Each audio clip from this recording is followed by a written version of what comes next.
Bismillahirrahmanirrahim. Qala mu'allif rahimahullahu taala mabahis wudu, pembahasan wudu. Ya ta'allaq bil wudu mabahis. Ada beberapa pembahasan di dalam pembahasan wudu. Yang pertama ta'rif ataupun pengertian apa itu wudu. Yang kedua hukum wudu itu. Kemudian yang ketiga syurut. Syurutu allati taujih, ada beberapa syarat. Atau tatawaqqafu 'alaiha sihhatahu, ataupun sah wudunya. Kemudian keempat faraiduhu, fardunya apa saja. Wa yuqalu laha arkanuhu, atau disebut juga dengan rukun dari wudu. Kemudian yang kelima sunnanuhu, yaitu sunnah-sunnah wudu. Yang keenam mandub. Mandub ini ada beda antara sunnah dengan mandub. Dalam mazhab Hanafi beda, mazhab Syafi'i itu sama antara sunnah dan mandub. Kemudian ada juga yang ketujuh makruhatuhu, apa yang menjadi makruh ataupun dimakruhkan, ya, dimakruhkan dalam wudu. Kemudian yang kedelapan nawaqiduhu, ataupun yang membatalkan wudu. Yang kesembilan al-istinja, cara istinja ataupun kaifiyatut thaharah minal kharij allazi yanqudul wudu, yaitu cara untuk bersuci ketika keluar sesuatu yang membatalkan wudu. Nah, di sini akan kita bahas. Yang pertama, jadi ada dalam permasalahan wudu ini ada 9 pembahasan, ya, ada 9 pembahasan. Kita bahas yang pertama. Ta'riful wudu, al-wudu lughatan ma'nahu al-hasan wan nazafah. Wudu secara bahasa artinya itu adalah baik dan bersih. Jadi kalau dikatakan, ya, dikatakan secara bahasa ana atawaddau, saya sedang bersuci atau saya sedang bersih-bersih. Atawaddau itu bersih-bersih, ya. Itu dalam segi bahasa. Wa huwa ismu masdar li anna fi'lahu imma ay yakuna tawaddu fayakun masdaru at-tawdu wa imma ay yakuna fi'lahu wudu fayakunu masdaru al-wudu al-widha'ah bi kasril waw al-widha'ah fayaqal wudu kakram wudu'ahu ya'ni bi ma'na hasan wa nazaf fal wudu ala kulli halin ismun lin nazafah lil wudu hadza ma'na 'amishtan lil ma'na asy-syar'i.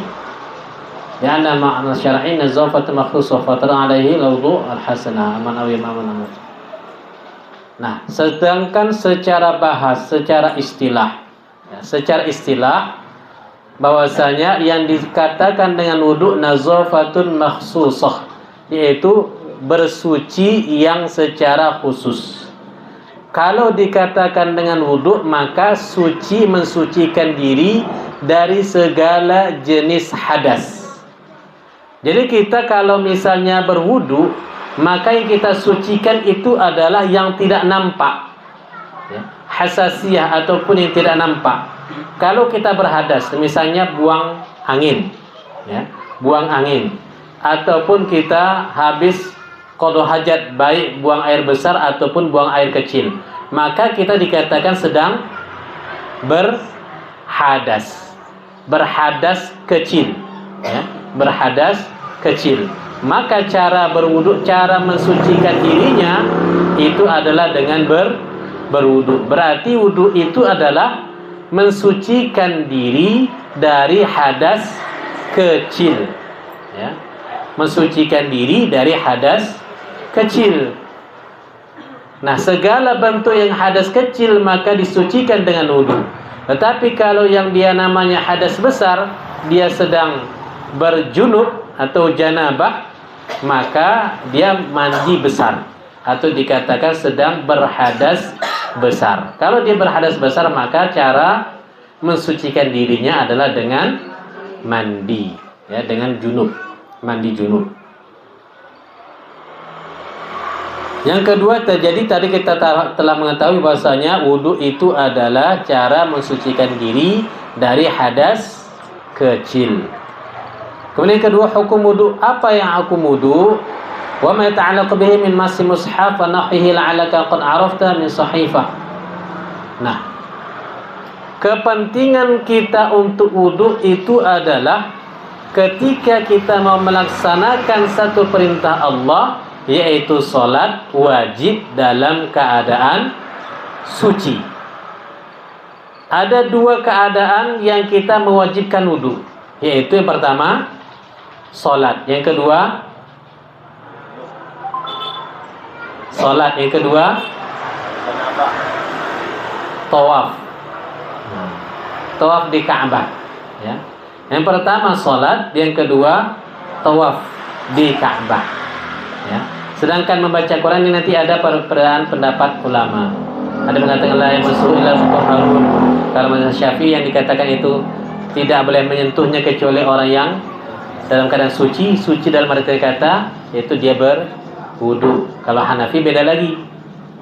Jadi yang disepakati itu adalah ketika sholat dan tawaf itu wajib dalam keadaan bersuci. Makanya kata Rasulullah SAW, barang siapa yang dia sholat tanpa wudu, maka tempatnya adalah di neraka. Orang yang sholat tapi dia tak berwudu, maka tempatnya di neraka. Sholat baik nggak? Baik.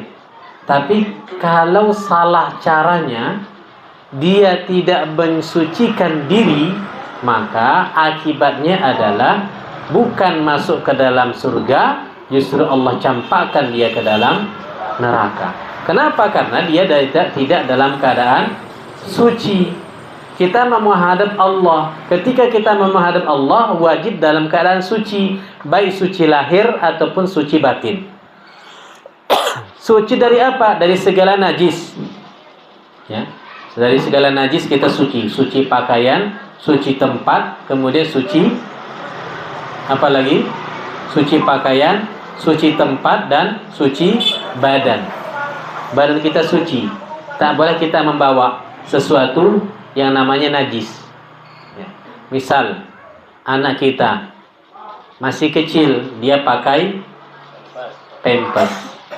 Kemudian anak kita ini pipis dalam pampers, kemudian digendong anak ini, kita nggak kena najis, ya, kita nggak kena najis. Tetapi anak ini membawa najis. Kira-kira sholatnya sah atau tidak? Anak nangis, kita lagi sholat. Biasanya ibu-ibu ini, anak nangis, kita lagi sholat, dia dah pakai, baru mandi, kita pakaikan pampers. Kemudian daripada nangis-nangis terus dia, maka digendong. Boleh nggak gendong anak dalam sholat? Boleh nggak gendong anak dalam sholat? Boleh, ya. Boleh gendong anak dalam sholat. Nabi sendiri cucunya naik ke atas punggung Nabi, ya. Hasan dan Husain naik ke atas punggung Nabi. Jadi boleh menggendong anak ketika sholat. Yang jadi masalah adalah anak kita ini pakai pampers, kemudian dia pipis dalam pampers. Sah tidak kita menggendong anak kita yang dia sudah pipis di dalam pampers-nya? Kita kena wudu tidak?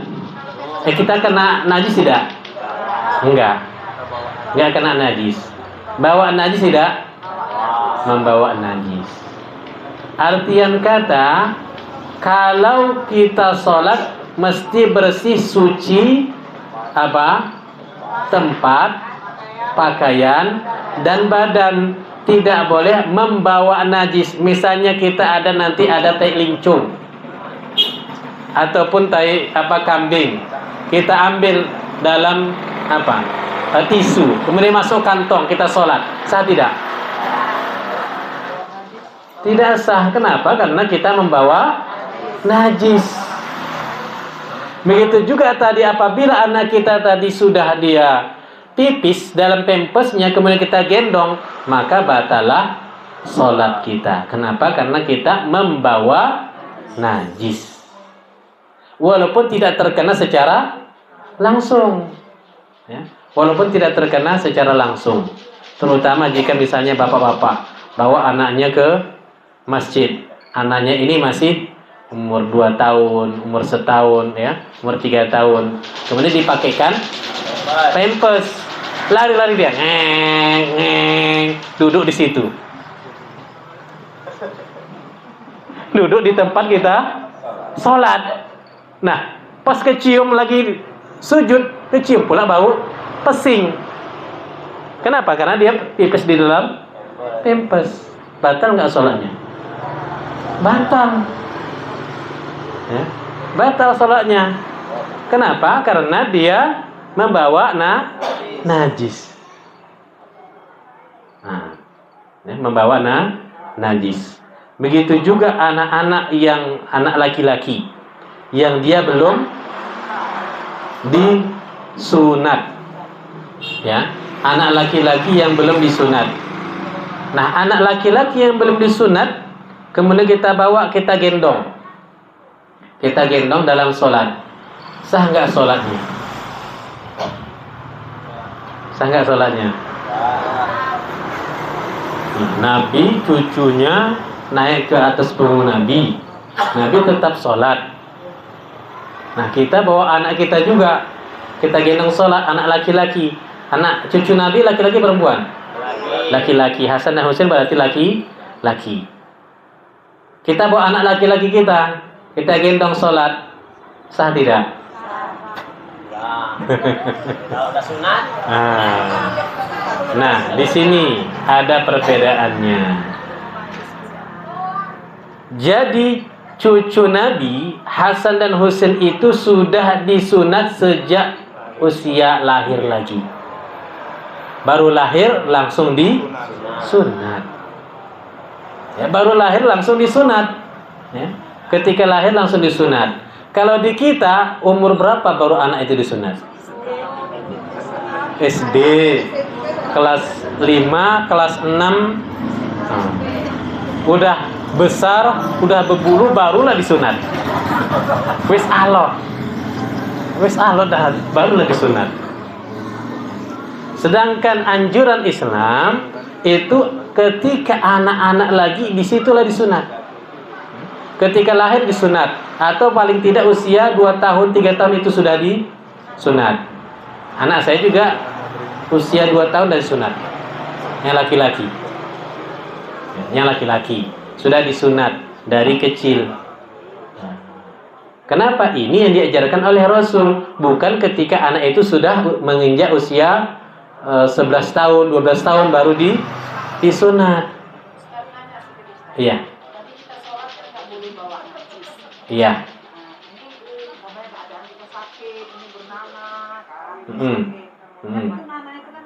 Iya. Oke, baik.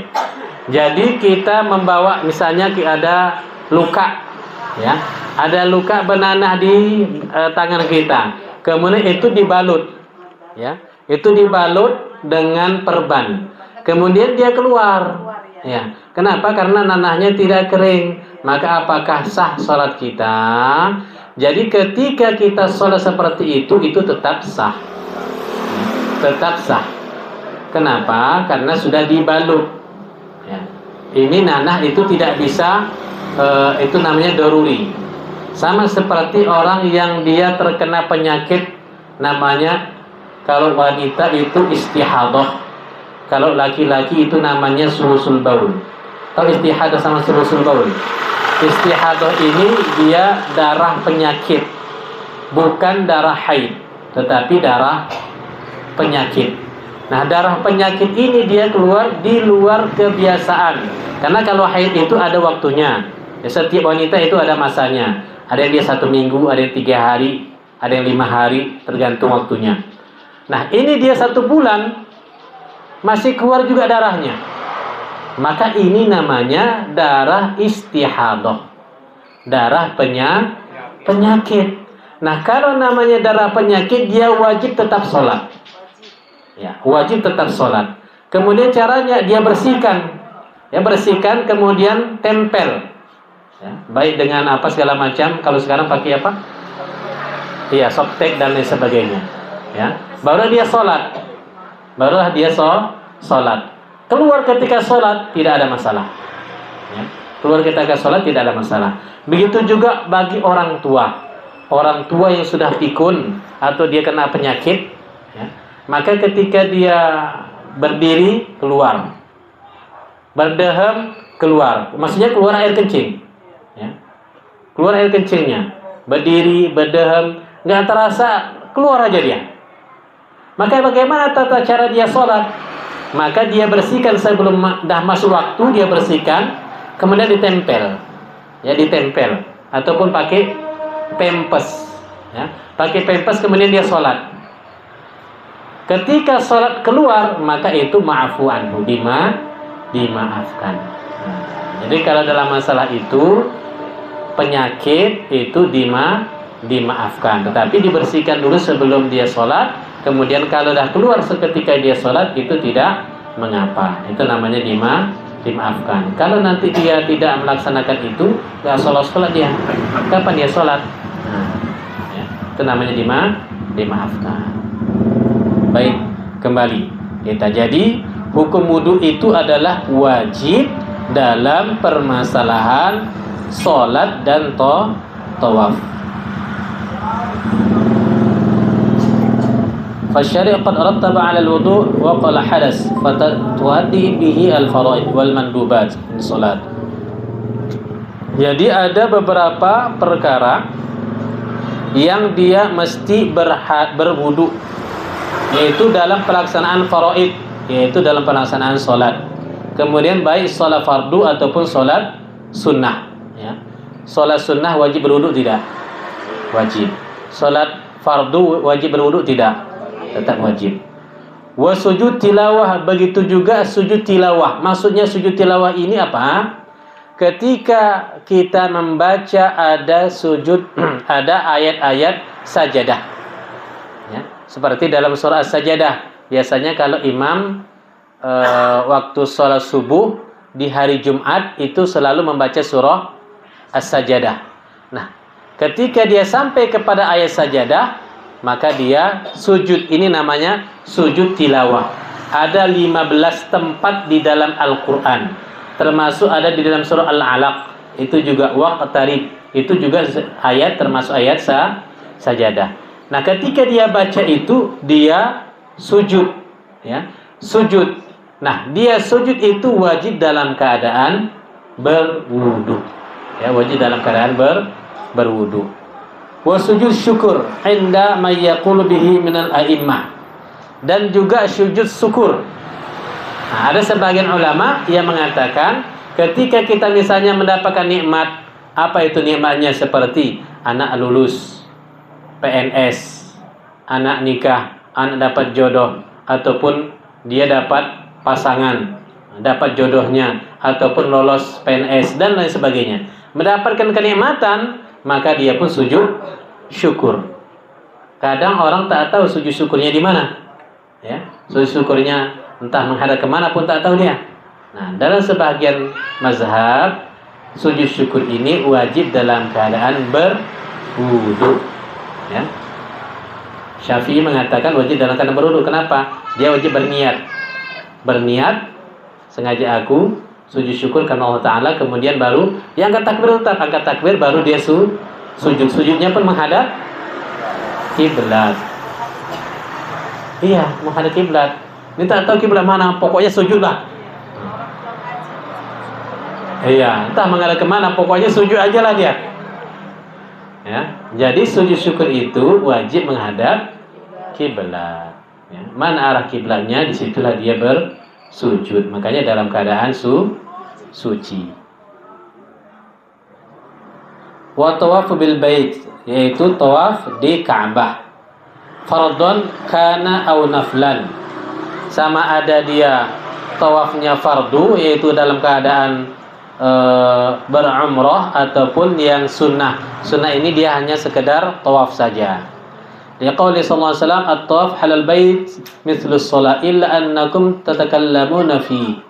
Faman takallama fihi fala yatakallamanna illa bi khairin. Tawaf itu mengelilingi Ka'bah sama seperti salat. Akan tetapi dalam tawaf kalian boleh berbicara. Barang siapa berbicara, hendaklah dia berkata yang baik-baik ketika tawaf. Jadi tawaf itu tidak dilarang berbicara. Nah, misalnya lagi tawaf, dia bawa kawannya, bawa ini, atau maknya, atau adiknya. Kemudian entah kenapa ini pergi ke tengok kanan tengok kiri, mak besar kali kau ni, mak hitam kali ah. Di sana kan macam-macam orang kan. Tengok kanan tengok kiri, rupanya tak ada lagi orang di depannya, dah rombongan lain, dah rombongan orang-orang Afrika semua. Kenapa? Karena dia nengok-nengok kanan kiri. Jadi kita tarik, jangan situ sini, boleh nggak? Ketika tawaf, boleh. Boleh kita berbicara di dalam tawaf. Kalau sholat boleh nggak? Lagi sholat kita Allahu Akbar. Ada yang ngetok-ngetok, Assalamualaikum katanya. Jawab nggak? Tapi jawab salam wajib. Lagi sholat kayak mana? Bacanya dikeraskan. Dikeraskan bacaan. Bacaannya dikeraskan. Bukan bilang, woi aku lagi sholat woi, ini enggak. Jadi ketika kita sholat maka tidak wajib menjawab salam. Ya, ketika sholat tidak wajib menjawab salam. Tetapi kalau sholat sunnah, ini ya perbedaannya. Dalam sholat sunnah ada seorang sahabat datang ibunya ke rumah anaknya ini. Ini terjadi kepada seorang yang bernama Juraij. Ya. Siapa namanya? Juraij. Juraij ini seorang ahli ibadah. Ya. Ibunya datang malam ke rumah si Juraij ini, sedangkan si Juraij sedang sholat sunnah. Kemudian ibunya mengucapkan salam, Assalamualaikum, Assalamualaikum, sampai 3 kali, sampai 5 kali nggak dijawab oleh Juraij, sedangkan dia sedang sholat. Maka apa kata ibunya? Wahai Juraij, aku doakan kamu, engkau tidak akan mati kecuali engkau jumpa dengan pelacur. Maka kalau doa ibu itu ijabah Allah, makbul. Maka ketika suatu malam Juraij sedang sholat, datang seorang pelacur ke rumah si Juraij ini, ke rumah si Juraij. Kemudian selepas itu dia pergi, si pelacur ini. Dan ketika dia pergi, si pelacur ini mengajak si Juraij, tetapi Juraij dia tidak mau. Sehingga si wanita inilah melahirkan anak dan mengatakan bahwasanya anak ini adalah anaknya si Juraij. Maka orang kampung pun mengepung tempat ibadah si Juraij dan ingin mengarak-arak dia. Mengarak-arak si Juraij ini untuk dihakimi. Namanya juga fitnah. Ya. Inilah fitnah wanita. Jadi si Juraij ini difitnah setelah menghamili si gadis ini, anak perempuan ini, padahal anak ini adalah pelacur. Nah, ketika dia mau meninggal dunia, inilah dia cobaan yang diberikan Allah Subhanahu wa taala kepada si Juraij berkat dari doa ibunya tadi. Ya, berkat ibunya tadi. Kemudian ketika diarak-arak Juraij, maka apa kata Juraij? Demi Allah aku tidak pernah melakukan hal itu. Maka tolong datangkan anak gadis itu, anak perempuan itu dan anaknya. Maka didatangkanlah perempuan ini. Kemudian si Juraij mengatakan, wahai anak, siapakah bapakmu? Siapakah bapakmu? Maka anak itu pun berbicara, bapakku adalah Fulan bin Fulan. Maka selamatlah Juraij dari kepungan atau penghakiman dari masyarakat. Tetapi kita ambil hikmahnya bahwasanya doa orang tua itu makbul.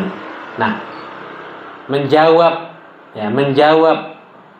dari panggil orang tua wajib atau sunnah?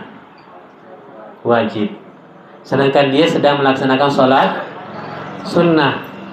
Nah, jadi kita mesti mengetahui mana yang wajib, mana yang sunnah, mana yang wajib, mana yang sunnah. Kalau dia yang wajib, maka kita dahulukan yang wajib. Menjawabkan kata orang tua, maka ketika kita sedang sholat sunnah, ketika kita sedang sholat sunnah, maka boleh kita membatalkan sholat itu untuk menjawab salam dari orang tua kita.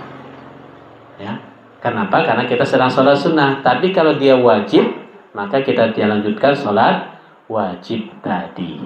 Ya, ini kita mesti pahami antara yang wajib dengan yang sunnah. Jadi jangan terbalik, kita mendahulukan yang sunnah, tertinggal yang wajibnya.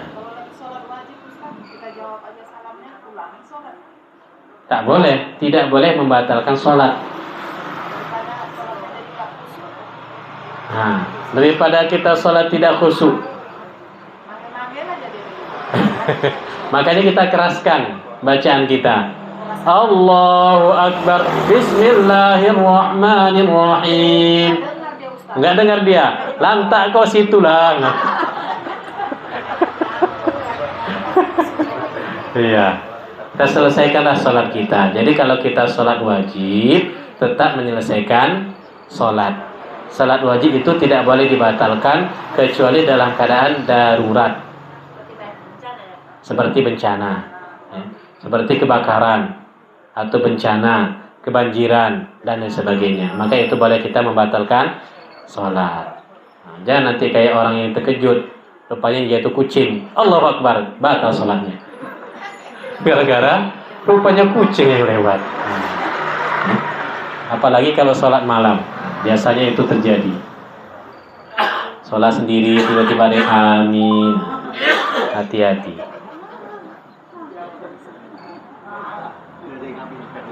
Rawahu Tirmidzi bi sanad hasan wa rawahu Hakim fal wudu faradun lazim li adai hadzal amal. Maka wudu itu adalah fardu, wajib untuk melaksanakan amal-amal yang tadi disebutkan. Fala yahillu li ghairil mutawaddi ay yaf'alaha. Maka tidak boleh bagi orang yang selain berwudu untuk melakukan perbuatan tadi seperti sholat, tawaf, sujud syukur dan lain sebagainya. Wa mithluha massul mushaf. Dan seumpamanya itu adalah menyentuh mushaf. Fa innahu yajibu lahu wudu. Maka sesungguhnya ketika menyentuh mushaf itu wajib berwudu. Sawa'un arada ayyamassahu kullahu aw ba'dahu walau ayatan wahidah illa bisyurut mufassidah fil mazahib. Jadi kalau kita mau menyentuh Al-Quran, sama ada lembarannya ataupun satu hurufnya, maka wajib dalam keadaan berwudu. Apa kata Allah? La yamassuhu illal mutahharun. Tidak boleh menyentuh Al-Quran itu kecuali orang-orang yang suci. Maksudnya orang yang suci di sini adalah dalam keadaan berwudu. Apa yang dikatakan dengan Al-Quran? Termasuk ketika misalnya guru mengajar, dia tulis Al-Fatihah di papan tulis, maka dia wajib dalam keadaan berwudu. Menyentuh papan tulis itu dalam keadaan berwudu. Masa Rasulullah SAW Al-Quran itu belum dicetak dalam satu buku, tetapi dibuat itu di dalam sahifah. Atau di dalam sahifah itu seperti lembaran pokok kurma ataupun di dalam kulit unta dan lain sebagainya, atau di batu. Maka ketika menyentuh lembaran-lembaran sahifah itu wajib dalam keadaan berwudu. Begitu juga ketika kita menulis, ya, menulis Al-Fatihah di buku tulis, maka ketika kita menyentuhnya wajib dalam keadaan berwudu. Ya. Jadi segala bentuk yang mengandung Al-Quran maka dia wajib dalam keadaan berwudu. Ya. Walaupun hanya satu ayat. Walaupun hanya satu ayat dia wajib berwudu. Nah, dalam mazhab Maliki, fal qalu yashtaratu li hal mas'il mushaf aw ba'dahu biduni wudu bi syurut ahaduha. Boleh menyentuh Al-Qur'an atau sebahagiannya tanpa wudu dengan syarat.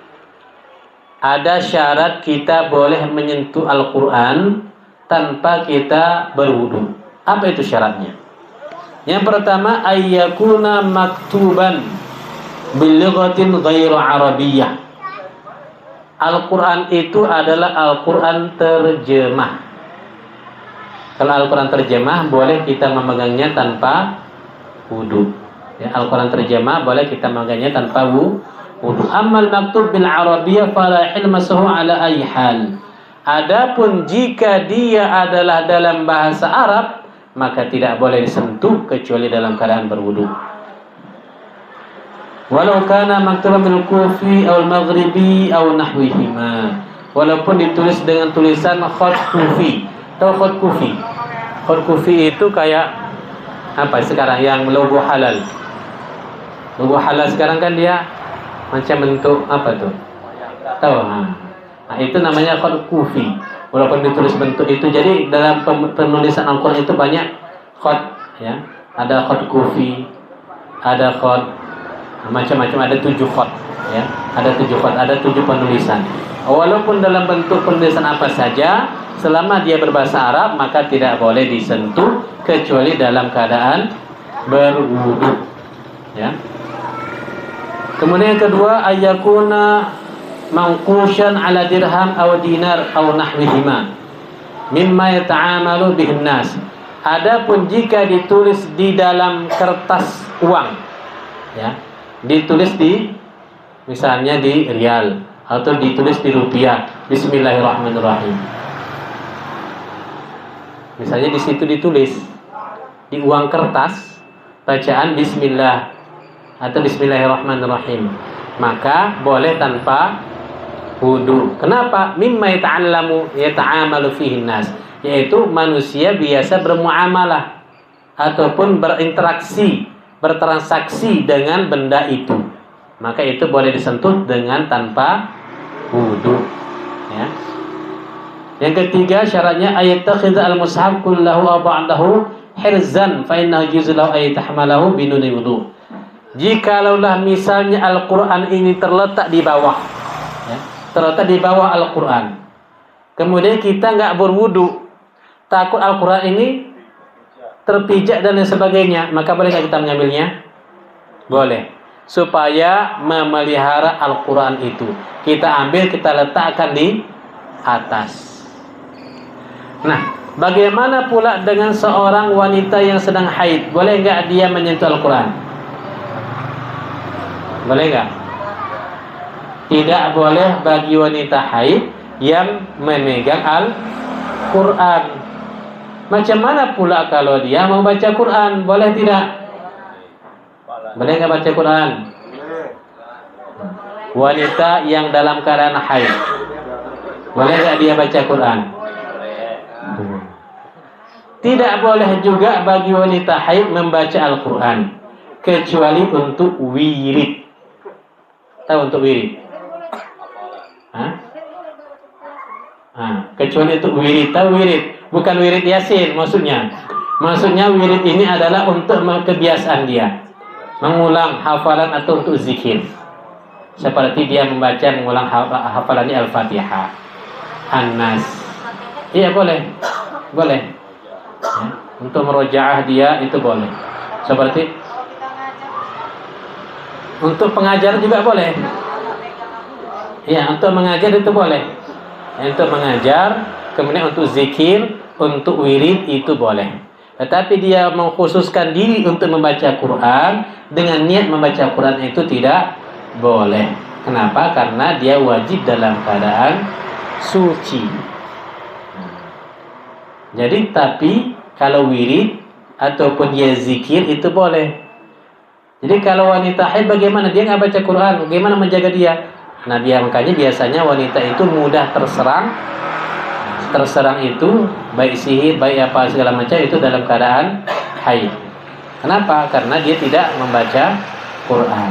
Makanya tetap dia zikir, baik subhanallah, alhamdulillah, atau dia membaca ayat kursi, atau dia baca al-ikhlas, al-kafirun, an-nas, itu tetap boleh dibaca, ya, sebagai apa? Sebagai wirid, ya, sebagai wirid itu boleh. Kalau laki-laki, ada nggak halangan membaca Quran?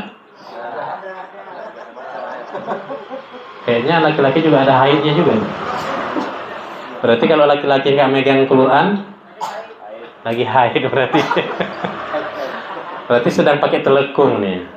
Nah, lagi pakai telekung, lagi pakai jilbab.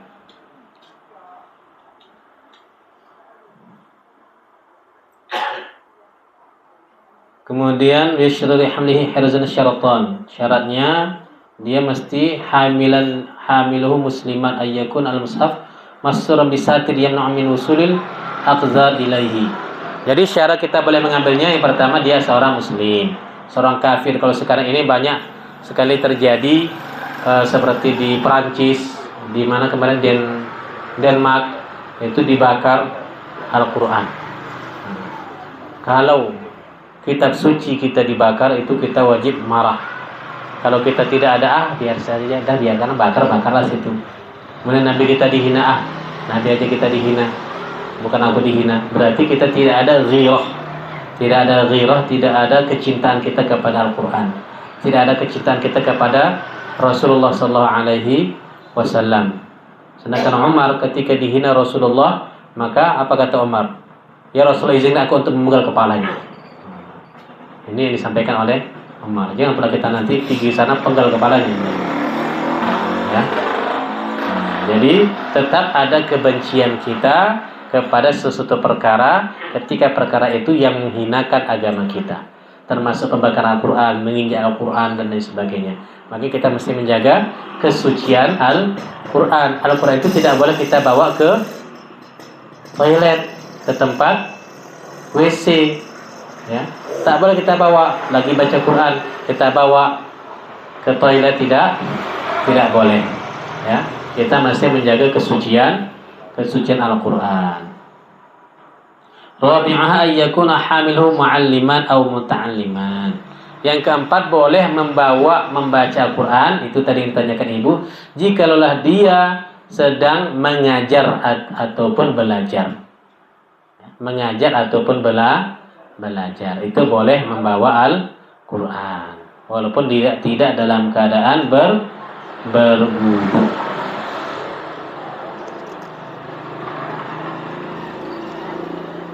Al-Hanabilah ishtaratu li hamlil mushaf aw mas'hab binuni wudu ayyakuna ala ghilaf.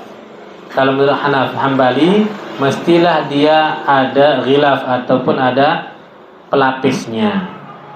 Kalau Hanafi ishtaratu li jawazi mas'hul mushaf kullu ba'dahu aw kitabahu syurut ahaduha halahu ad-darurah. Kalau menurut Hanafi dia mesti dalam keadaan darurat.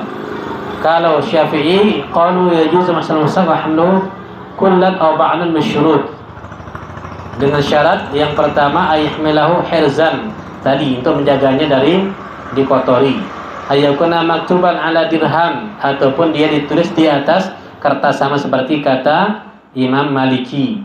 Kemudian yang ketiga ayyakuna ba'dal Quran maktuban fi kutubil ilmi lil istishhad bihi, yaitu apabila ada di dalam, misalnya kan kita dalam buku agama itu kan ada ditulis ayat-ayat. Nah, tertulis ayat-ayat itu boleh kita pegang tanpa berwudu, ya, tanpa berwudu. Seperti tadi terjemah ataupun ada buku-buku agama kan di dalamnya ada ayat Al-Quran, maka kita boleh memegangnya tanpa berwudu. Syurutul wudu wallahu a'lam.